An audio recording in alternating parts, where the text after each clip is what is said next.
Good morning. It is Thursday, November 19th, 5 a.m. Central Time. Futures trading contains substantial risk, and past results are not indicative of future performance or results. Please look at the hypothetical performance disclaimer and the other disclosures and warranties on my website. And meet the math of financial engineering. This is what the commentators are very wary about. These companies have been borrowing to buy back their shares, to increase their share price, and it's financial engineering on the quantitative easing, on the backs of quantitative easing. And companies like Home Depot and all the big Fortune 500 companies and NASDAQ companies are doing this.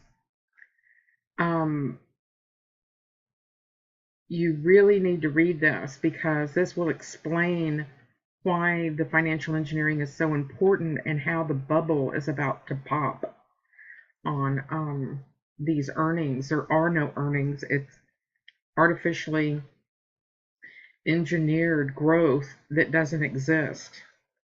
And once these interest rates start increasing, the artificial growth is going to start diminishing at a very fast pace. That's why the market was happy to hear that they're going to slowly raise interest rates, allowing these companies to try to unwind these positions. But I've got to tell you, I don't know where they're going to come up with the extra money because the banks are not lending for this financial engineering shenanigans. And these companies are going to have to come out of pocket to pay back their own loans that they borrowed, and that's going to reduce their balance sheets, right? So either way you look at this, it does not look good for stocks, and that's why BlackRock is getting out. That's why you've got Jim Cramer just down in the tooth. He thinks the world is coming to an end, and it's because of the financial engineering of these growth companies, and everybody's now running over to Europe because they're just now getting started on the bandwagon, and the DAX has a long way to go. So everybody's going to be pumping their money over there in Europe, and it's going to be leaving the United States. So let's take a look at the market. We've got the NASDAQ had a big swing down, flush, from the market high of 47.30 and we've made it back to 78.60 and we've stalled, and my best guess is we might take out those stops but not get much higher, probably do a gasp up but then return back sharply into the value area and start bouncing around before eventually coming back down on the other side of this. I doubt very seriously that we're going to meet these tops up here again. So these stops are okay here. These stops here are in danger of get taken out.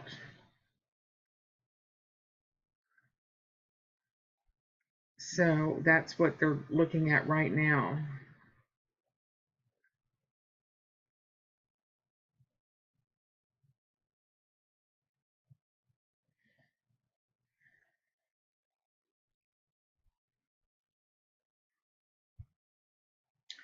So maybe another 10 points up,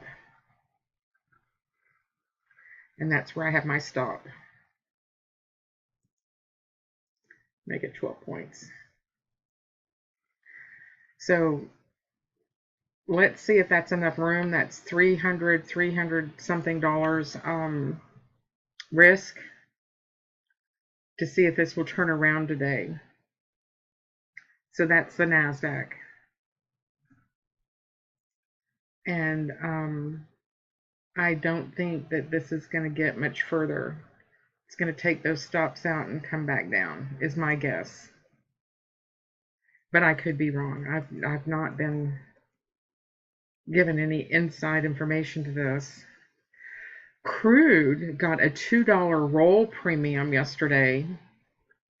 The December contract was $39, and then the January contract is $41. That's a $2 premium. The December contract says that you're at $40, and the January contract says that you're at $42. So I don't know how they justify that $2 roll premium, but that was some financial engineering over at the CME. And that's some shit, I tell you that, because this is coming back up from here. Unless they expect that this is going to continue falling.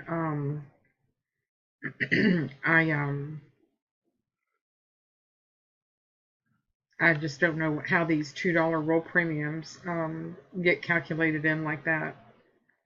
But that really gave the oil companies a leg up. They didn't lose anything. I'll tell you what. It's like Friday never happened between the roll of Thursday and Friday.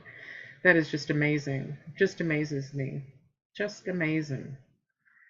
All right. So that's how that works. And this is coming back up.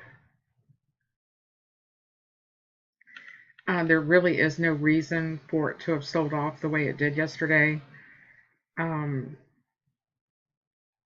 If anything, the level should have just remained flat and choppy.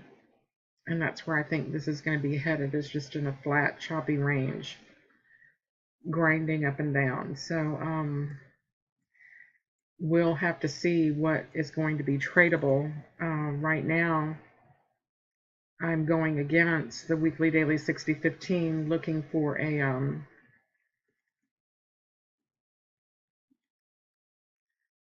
whoops, it rallied up. Looking for a top and a sell-off.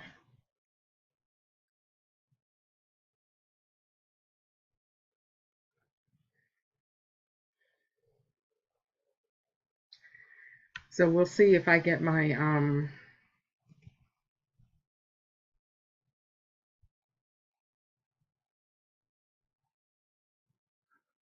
stop run flush that I'm looking for instead of the stop run continuation. We'll see pretty soon. Y'all have a great trading day today. Thank you so much.